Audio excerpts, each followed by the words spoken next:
आपका बड़ा bumper data है। दरअसल 11% का ह्यूज डिफरेंस है महागठबंधन और एनडीए में। तो 11% is like tremendous victory for NDA. भाई पिछली बार सिर्फ 0.03% के मार्जिन पर 15 सीटों का फासला था, तो 11% पर तो फिर सुनामी है। गर्मा जी, पहले तो आपके पैकेज में जो था उस पे भी जवाब दे दूं, और दूसरी बात है कि मैं इसको अपने डेटा पे आऊंगा। पहले आपका क्वेश्चन था कि भाई जो सर्वे एजेंसियां हैं वो पैसे कहां से लाती हैं। ये बड़ा सवाल था हमारे लिए, और जितने भी सर्वे एजेंसियां कर रही हैं उनके लिए भी था। आपने तो 66,000 का सैंपल साइज रखा है। नहीं, मैं वही गर्मा जी पूछ रहा हूं। मैंने आपसे ये प्रश्न है मेरे लिए कि ये 2 साल से न्यूज 24 एग्जिट पोल करना छोड़ा है। इसके पहले वो एग्जिट पोल करते थे, तो क्या जो एग्जिट पोल करते थे तो जिस एजेंसी से कराते थे उनको पैसे देते थे कि नहीं देते थे? ये तो न्यूज 24 पहले करेगी। 2 साल के अब इस पर ये तो करार होता है बाकायदा, इसके लिए तो बाकायदा इस बात को जानते हुए भी हम लोगों को बैठाकर आप इस प्रश्न को करेंगी तो मुझे आश्चर्य तो होगा ना। नहीं, प्रश्न गैरवाजिब है क्या? तो किसी के साथ नहीं, मेरे भी तो किसी के साथ करार थे, लेकिन इस तरह तो सर इसका तो बेसिकली ये कोई हिडन फैक्ट तो होना नहीं चाहिए। लेकिन नहीं, आपने ये मनोज जी ने अपने ऊपर लिया है। मनोज जी, ऐसे बहुत सारे सर्वे और दुर्भाग्यवश हम लोगों ने दिखाए जिनके पास न सैंपल सर्वे है, वो ऐसे समय में आए कि आप उसको ऑन एयर डालते हैं। वो आप पे टिप्पणी नहीं है। जो लोग प्रोफेशनल करने वाले लोग हैं उन पे टिप्पणी नहीं है। मैंने प्रदीप जी के लिए भी कहा, आपके लिए भी कह रहा हूं कि जो प्रोफेशनल तरीके से इसको करते हैं उन पे कोई टिप्पणी नहीं है। लेकिन ऐसा तुक्का लगाने वाले भी बहुत सारे लोग आ गए और ऐसा लगता है कि उनका वेस्टेड इंटरेस्ट है, उसकी तरफ इशारा किया गया। नाम भी नहीं सुने सर, 20 एग्जिट पोल हैं, उनमें से अधिकांश का तो नाम भी नहीं सुना लोगों ने। अब आप डेटा पे आ जाइए। वो जो 11% का वोट शेयर का डिफरेंस आप कह रहे हैं मनोज सिंह, आपने ये भी वर्ड यूज किया था कि छोटी कंपनी के लोग आए हुए हैं, और फिर मेट्राइज का भी नाम लिया था, तो उस समय को मुझे थोड़ा सा हुआ था। मैं आपको बोला भी था कि दरअसल है नहीं सर, वो वाजिब सवाल व्यक्तिगत मेरी नजर में वो जाना नहीं चाह रहा था। प्लीज भाई बताइए, आपको जितना बात ये दुख दिया उतना ही बात हम भी बैठे हुए थे, मुझे भी लगता है ठीक। अच्छा चलिए, हम कोई पॉलिटिकल पार्टी नहीं है कि हमें आप उस तरह। पहली बात गर्मा जी, पहली बात अब चले डिबेट में चले। समय थोड़ा सा कम है। 11% का आपका ट्रैकर कहता है 11% का डिफरेंस है, और 11% में तो पहले जी मैं करता। सबसे पहले तो मैं चुनाव आयोग को धन्यवाद दूंगा कि जिसको कांग्रेस ने मुद्दा बनाया एसआईआर का। भारत के इतिहास में पहला ये चुनाव है जहां पे सिंगल पोल रीपोल नहीं हो रहा, सिंगल बूथ पे नहीं हो रहा, और न किसी पार्टियों ने भी डिमांड नहीं किया है। तो सबसे पहले है कि महागठबंधन अपने मुद्दे को कहां भूल गया।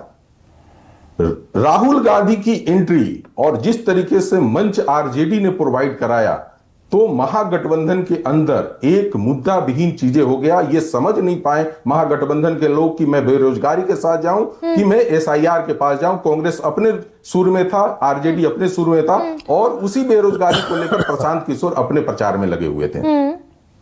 यहां वोटों का, जिस बेरोजगारों की बात करें, बेरोजगार भी 2 तरह के होते हैं। इतना ये कॉन्फ्लिक्ट तो एनडीए में, ये घमासान तो एनडीए में भी था कि भाई वो हिंदू मुसलमान करते रह गए, मुख्यमंत्री का चेहरा घोषित नहीं किया, उसका नुकसान होता दिख रहा है बीजेपी को। तो गरिमा जी, उस पे भी आ रहा हूं मैं। जी सर। यहां पे मुद्दे विहीन होते जा रहे थे ये विपक्ष के लोग। अब यहां क्या था कि प्रशांत किशोर एक मुद्दे को लेकर चल रहे हैं और उसमें उनको टिकना था।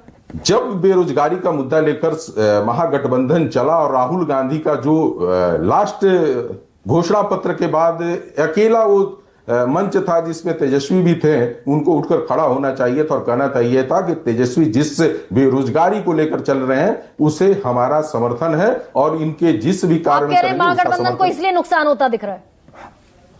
कम से कम जिस तरह से भेलारी जी ने बोला कि कहीं ना कहीं नीतीश को लेकर एनडीए में बड़ा कंफ्यूजन था और उसका विरोध हुआ, उसी चीज को मैं बता रहा हूं कि गठबंधन में कहां नुकसान हुआ।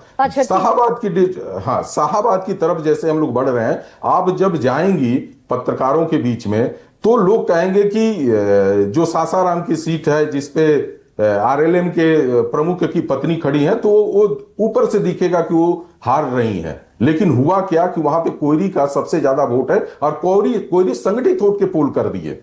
उसी तरह से जब रामगढ़ विधानसभा में जाएंगी कैमूर जिला में, तो वहां पे आप देखेंगे कि जो कुछ महीने 6-8 महीने पहले जब उपचुनाव हुआ था और वहां एनडीए लीड की थी, वहां एनडीए सेकंड पोजीशन पे आते थे, फट वहां बसपा जा रही है, आरजेडी तीसरे नंबर पे चली जा रही है। तो ये सीट टू सीट जब आप जाती है तो इस तरह का बिखराव देता। मुद्दों आधारित था, बेनिफिट जिसको मिला था वो पोल कर रहे थे। और बेरोजगार दो तरह के होते हैं, एक बेरोजगार वो होते हैं जो हर चुनाव में बेरोजगार रहते हैं, और एक बेरोजगार वो होते हैं जो चुनाव के समय खड़ा होते हैं।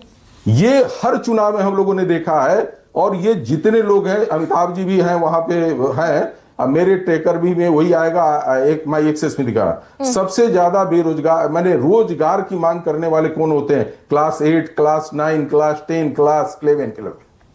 दूसरी बात है कि पलायन का मुद्दा जितने लोग कर रहे हैं, मैं कहता हूं, कर दीजिए बस, मैं आप ही से समअप कर रही हूं मनोज जी, समअप कर दीजिए। जी, मैं कह रहा हूं कि मैं ये खुश होकर कहता हूं बिहारी से कि पलायन से बेहतर कोई चीज ही नहीं है। कोई भी आदमी पलायन करता वो बेटरमेंट के लिए कहता है कि हम कितना आगे बढ़ेंगे। सर मजबूरी में ना करें ना, लेकिन कुल मिलाकर यही मैं इसी पर वाइंड अप कर रही हूँ भी आ रहा हूँ कि भाई मुझे इसलिए ना पलायन करना पड़े कि फाका कशी है, मसला ही क्लोज है। बेटरमेंट के लिए अगर पलायन हो, यहां 10,000 पा रही हूं, वहां जाकर 20,000 पाऊंगी, तो वो पलायन बेटरमेंट के लिए है। लेकिन फाका कशी है, चूल्हा ठंडा है, तो उसमें अगर कोई मजबूरी में पलायन कर रहा है तो फिर तो मुद्दा है। सबसे बड़ा सवाल में